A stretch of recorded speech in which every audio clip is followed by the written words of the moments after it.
e desaparecido há mais de 10 mil anos atrás por motivos desconhecidos, só voltaram a estas plagas no final do século XV, a bordo das caravelas trazidas pelos conquistadores espanhóis. O gênero dos equídeos atualmente é formada por diversas espécies como as zebras e os arnos, os mais antigos representantes do grupo, mas todas as raças de cavalos pertencem a uma única espécie, de nome Equus caballos. Aí se inclui os grandes animais de cargas que são troncudos e chegam a ter 2 metros de altura, até os pôneis que por convenção têm menos de 1,44 centímetros de altura. Essa variedade nasceram de uma raça mãe, a mongólica, cujo habitat original é a China. Surgiram em seguida as raças berberes, difundida a partir da própria China, mongol, vindo do norte do Himalaia. Céltica, disseminada depois da invasão da guerra por povos asiáticos e árabes, proliferou no Egito. Foram esses 4 troncos principais que deram origem às raças da atualidade, depois de demorado trabalho de seleção genética. Em cada lugar, os animais foram gradualmente escolhidos de acordo com o que se queria deles: força, velocidade ou mesmo mera beleza. Esse aperfeiçoamento dessa época muitas vezes transformavam-se em lendas. Uma delas diz que o profeta Maomé um dia quis presentear os beduínos com um cavalo que os ajudasse a sobreviver no deserto. Assim mandou soltar algumas éguas mantidas há algum tempo sem água e comida, mas antes que chegassem à margem, o profeta as chamou de volta. Apenas 5 delas demonstraram resistência à provação e foi delas que nasceram os primeiros cavalos árabes. Seja como for, a verdade é que a raça tornou-se uma paixão para os homens do deserto e mais tarde encontraram o mundo. Levada para a Europa durante a Idade Média, ela conquistou o rei da Inglaterra, Ricardo Coração de Leão, e acabou contribuindo para a criação do puro sangue inglês, a partir do meado do século XVII. Nos cruzamentos empregavam-se as fêmeas inglesas aristocraticamente apelidadas de Royal Mares, ou éguas reais. Os machos, ao longo do tempo, foram 3 garanhões orientais, cujos nomes passaram à história: Yerlitark, Darley Arábia e Godolphin Arábia.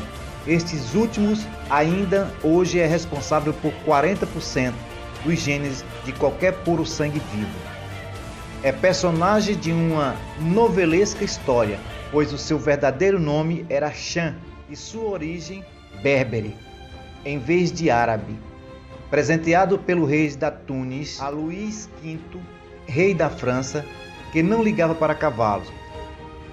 Foi vendido como animal de 3ª categoria, mas acabou reconhecido como um macho excepcional e batizado por Godolphin Arábia. A raça andaluz, com origem igualmente recambolesca, foi formada por um macho berbere chamado Guzmán, por acaso abandonado em uma hospedaria de Córdoba. Esse tipo de cavalo, conhecido como lusitano, deu origem às raças hoje encontradas nas Américas.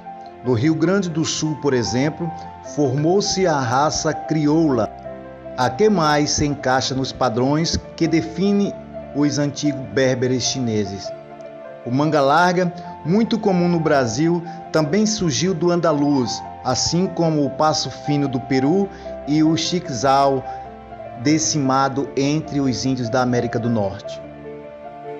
Mas, para chegar a essas variedades, o cavalo percorreu um longo caminho.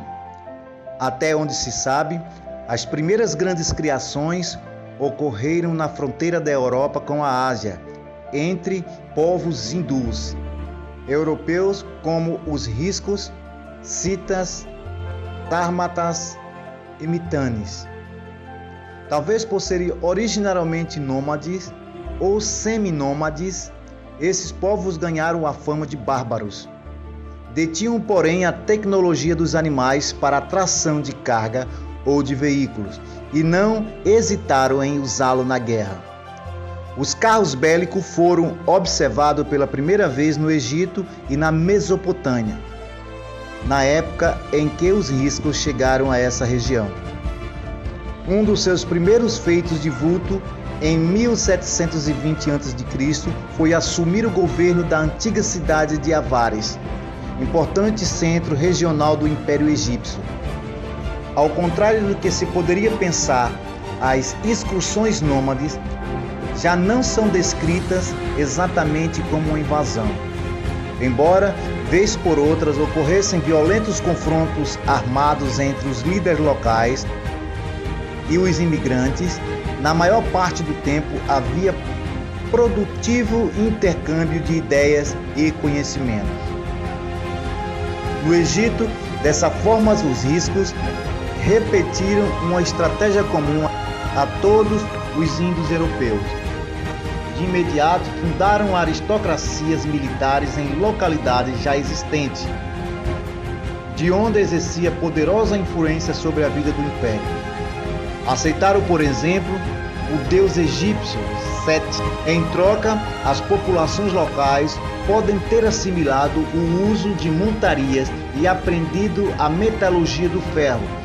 Em contraposição, o bronze, até então dominante, empregado nas armas, coisa impossível para o bronze, muito mole, o ferro ampliou a supremacia militar dos exércitos transportados. O próximo passo desse exército, bem mais tarde, seria usar soldados montados, isto é, uma verdadeira cavalaria. Por volta do ano 1000 a.C., ele havia se tornado a mais poderosa força do exército assírio, na região onde é hoje o Irã. Sua evolução resultaria do aperfeiçoamento das armas, dos equipamentos próprios do cavalo e da equitação. Acabou por criar um grupo social de importância crescente ao longo dos séculos.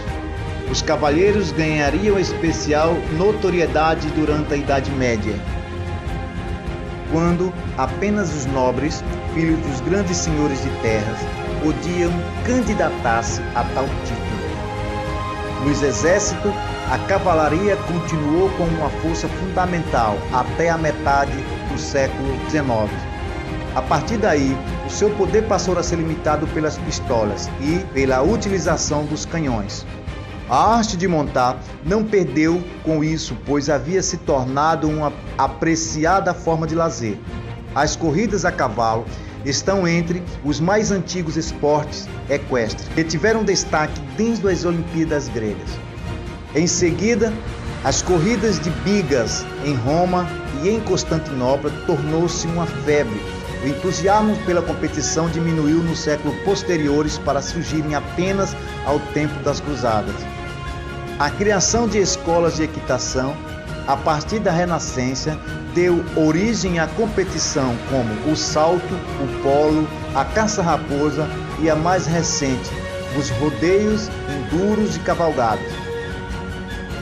Como trabalhador, o cavalo está às vésperas da aposentadoria, data que se aproxima com rapidez cada vez maior. A primeira vez que o homem alcançou uma velocidade superior à dos cavalos foi a bordo de uma locomotiva. E não se pode esquecer que até no século XIX era o cavalo que puxava os bondes e ônibus. Mas nesse século, a mecanização vem aceleradamente substituindo a força animal, mesmo na agricultura, ou pelo menos limitou seu uso nas regiões de difícil acesso e fraco desenvolvimento industrial. Mas o renovado gosto pelo esporte equestre assegura que o cavalo será por muito tempo ainda um grande amigo do homem. Senadores e réus de quatro patas. Os povos da antiguidade tinham o cavalo na conta de um mito. Para os gregos, por exemplo, teria sido Deus Netuno que, a galope de tridente, fez brotar da terra o soberbo animal, símbolo da guerra. Uma lenda árabe, em vez disso, exaltava sua velocidade, dizendo que Alá criou a partir de uma lufada de vento. Na Índia, durante um ritual de coroação, os reis soltavam um animal sagrado que podia galopar sem restrições. Onde estivesse, ao fim de um ano, erguia-se um altar.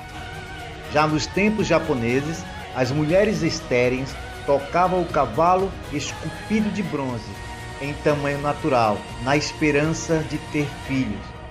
Havia afeição extrema, até absurda, como no caso do imperador romano Calígula, que quis tornar incitatus seu cavalo cônsul.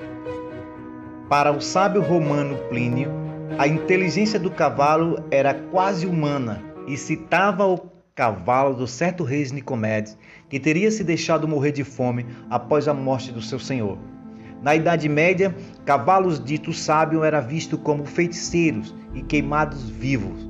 Os animais respondiam por delitos aos tribunais, a registros judiciários e vários deles condenados à morte por homicídio. Em época mais moderna, na Inglaterra, o garboso Copenhague foi enterrado com honras militares, porque mostrou valentia em batalha, pelo menos na opinião do seu dono, o Duque de Wellington. Famoso por derrotar Napoleão Bonaparte, general e estadista francês.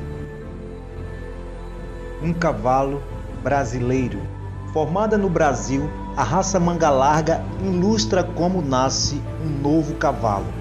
Ela começou a surgir quando D. João VI deu um animal da raça berbere, pertencente à Cavalaria Real Portuguesa, a Gabriel Francisco Junqueira, barão de Alfenas. Cruzada com éguas brasileiras comuns, o garanhão gerou filhos que foram selecionados para a lida com gado, caçadas e longas viagens. Manga Larga era o nome da fazenda do barão em Pati dos Alfares, no Rio de Janeiro. A fama conquistada pelo cavalo da fazenda trazia muitos visitantes ao local e os animais logo foram denominados como os cavalos da fazenda Manga Larga. Não tardou para serem chamados somente pelo nome da fazenda. Os plantéis mais bonitos dessa raça continuam de posse de um parente do barão, o senhor José Osvaldo Junqueira, que comprou seu primeiro animal no ano de 1931. O Manga Larga, de porte e postura elegante, é um cavalo de sela caracterizado pelo andamento macio e bem equilibrado, ideais para o trabalho e o passeio. Seus membros bem aprumados, forte, proporciona duas maneiras de andar. Na marcha do tríplice apoio, três patas estão sempre em contato com o solo, enquanto uma se desloca no ar. Na marcha troitada em diagonal de dois tempos, o cavalo põe no chão, ao mesmo tempo, o membro anterior esquerdo e o posterior direito, e vice-versa. Os animais dessa raça têm cabeça média de perfil retilíneo e orelhas pequenas, mas bem plantadas. As narinas são dilatadas, os olhos bem arredondados e afastados um do outro, e a boca rasgada. A linha de dorso lombar curta, larga e musculosa faz do Manga Larga um bom cavalo para a montaria.